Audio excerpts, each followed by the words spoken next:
iniciando solenemente a Semana Santa. Foram passadas 5 semanas e 40, período que nós chamamos de intensa conversão. E as liturgias desse domingo de Ramos, nos ajudam a compreender melhor o mistério da vida que estamos celebrando. Antes de tudo, os ramos que nós usamos hoje, na verdade, é imagem de tudo aquilo que foi usado no tempo de Jesus. O primeiro evangelho que nós estamos hoje narra justamente a entrada de Jesus em Jerusalém, que é acolhido com os ramos como o rei, como o tipo de Davi. Depois nós estudamos a leitura ainda do segundo Isaías, o profeta Isaías, eu dizia a vocês que no domingo passado, na verdade, não é um grande profeta, mas 3 grandes profetas. Esse Isaías que nós estudamos hoje, dos 3, é aquele que mais sofreu. E hoje ele narra como a sua autobiografia, os sofrimentos que teve que enfrentar, porque no meio da escravidão na Babilônia foi capaz de anunciar: esse tempo vai passar e será enviado a nós um Salvador. De fato, o Salvador que eles esperavam não foi aquele Jesus que veio depois e salvou a cada um de nós. Quando estavam na Babilônia, eles foram libertados por um outro grande imperador, o imperador Patências I. Uma figura que nós dizemos utilizadamente enigmática, mas de qualquer modo operou para aqueles judeus babilônios uma salvação momentânea. Muitos dizem que aquele filho era a figura do Salvador que estava por vir, mas dado o enigma da sua personalidade, nós não queremos falar ao Cristo, uma vez que o Cristo liberta o homem para sempre. Hoje eu queria entender sobretudo a leitura de Paulo, o hino cristológico de Paulo, sempre profundo, sempre muito espiritual, falando do Cristo que não considerou o tesouro tesouro a sua igualdade com Deus. Me lembra uma pergunta que Santo Anselmo faz lá para ele no Evangelho. Santo Anselmo, grande teólogo, grande bispo, pergunta: Deus homem, por que Deus se fez homem? É preciso compreender talvez toda a história da salvação. Deus criou um mundo perfeito, sem pecado, sem culpa, sem mancha. E criou o homem para que o homem vivesse para sempre. E a Adão e Eva nós aprendemos que essa perfeição foi quebrada, porque no mundo entrou o pecado. Se no mundo entrou o pecado e o mundo entrou de ser perfeito, nós vemos que no Antigo Testamento o homem faz muitas coisas para agradar a Deus. Mas a verdadeira perfeição do mundo só Deus poderia estabelecer ao mundo. Por isso, Santo Anselmo responde que Deus se faz homem por meio de Jesus Cristo. Deus faz sabe o que? Uma palavrinha grega, queimou.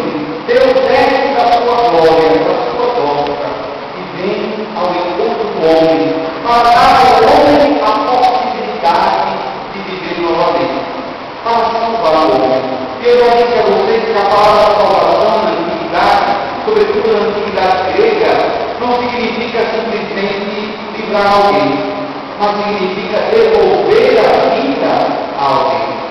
Existia 2 tipos de escravidão: ou você era escravo porque era filho de escravo, ou você era escravo porque você vivia alguém. Quando eu pagava no seu lugar a sua dívida e me dava a sua liberdade, eu te devolvia a você o direito da vida. Porque uma pessoa escrava não é dono de si mesmo. Alguém se torna dono dele. E esse pagar a vida com alguém significava a redenção, a salvação. E hoje em São Paulo, no seu hino cristológico, muitos dizem que antecedeu a Paulo, na verdade, era um hino que se cantava na poder da comunidade cristã. Paulo coloca esse Cristo que se faz humilde e obediente. Obediente até a morte, e não qualquer tipo de morte, mas a morte de cruz. E de fato, São Lucas, em quase 2 capítulos do seu Evangelho, praticamente 2 capítulos, narra profundamente e detalhadamente a paixão de Jesus. Jesus morre o pior tipo de morte que se poderia morrer naquela época. Morre de cruz. Vocês viram que estava junto com Jesus? Os assaltantes, os homicidas, os bandidos. Se matava naquela época, não era digno de mais nada, porque o que tinha de mais sagrado na mentalidade dos judeus era a vida. E aí Jesus estava entre os homicidas. Um deles, nós sabemos o nome. Como é o nome do homicida? Do homicida que o Evangelho fala hoje? E eles preferiram os judeus que Barrabás fosse solto e Jesus fosse crucificado. Eu acho interessante, porque no Evangelho de hoje nós estudamos que Pilatos e Herodes não eram amigos. Vocês prestaram atenção? Eles não eram amigos, mas se juntaram para condenar Jesus. Eu penso a cada um de nós. Deus nos deu uma vida verdadeira. Quantas vezes também nós nos unimos para cometer verdadeiros latrocínios, verdadeiros homicídios para com as pessoas? Porque nós não só, muitas vezes, com as nossas atitudes, roubamos a dignidade das pessoas, mas roubamos a dignidade delas também somos capazes de matar. Ou a gente diz, como aquele povo foi ruim ao crucificar Jesus. Eu diria para cada um de nós, quantas vezes nós assumimos o papel de Pilatos, de Herodes, e ao invés de sermos o Cristo que liberta, assumimos o papel dos verdadeiros crucificadores. É preciso, diante dessa semana que se inicia, pensar profundamente que somos cada um de nós como cristãos. Pelo nosso batismo, nós assumimos uma identidade comum, aquela do cristão. De fato, nós estamos aqui reunidos em torno do Cristo que será consagrado na Eucaristia.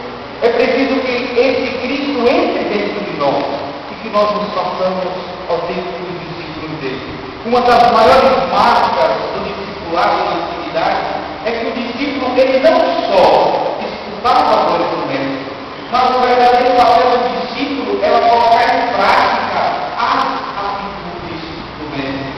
E São João depois vai dizer que a gente não pode só falar, a gente precisa viver e viver esse amor que Deus tanto falou, e esse amor que o próprio Deus revelou profundamente. Eu gosto de ouvir a paixão de Jesus porque ela me ajuda a compreender muitos sinais da minha própria vida. Quantas dificuldades nós passamos, quantas cruzes nós carregamos. Aí a gente olha para a cruz de Jesus, porque todas as figurações são maiores do que ele, e a gente diz, a maior cruz, o maior peso que poderia ser carregado neste mundo, foi Deus que carregou por cada um de nós. Percebam a importância da verdadeira humanidade e da verdadeira identidade de Jesus. Jesus é o Emanuel, é o Deus que veio ao encontro do homem para dar ao homem a possibilidade de uma verdadeira vida e de uma verdadeira liberdade. Não somos mais filhos dessa gratidão, nós somos filhos da luz. A luz que nos livra e nos concede a graça da perfeição. É preciso que nos aproximemos do Cristo durante esta semana. E aproximando-se dele, nós precisamos a cada dia imitá-lo e celebrá-lo na nossa vida. Aquele sol que hoje não fique perturbado, não fique atormentado.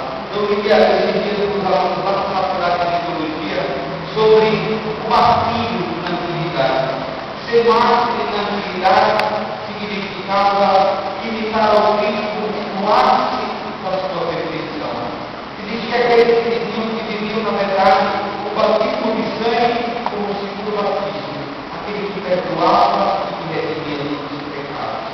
E nos nossos sofrimentos, nós nos tornamos também redentores uns dos outros, incapazes de promover a vida e testemunhar o Cristo que é vida com as nossas atitudes, com os nossos gestos e com o nosso ser cristão.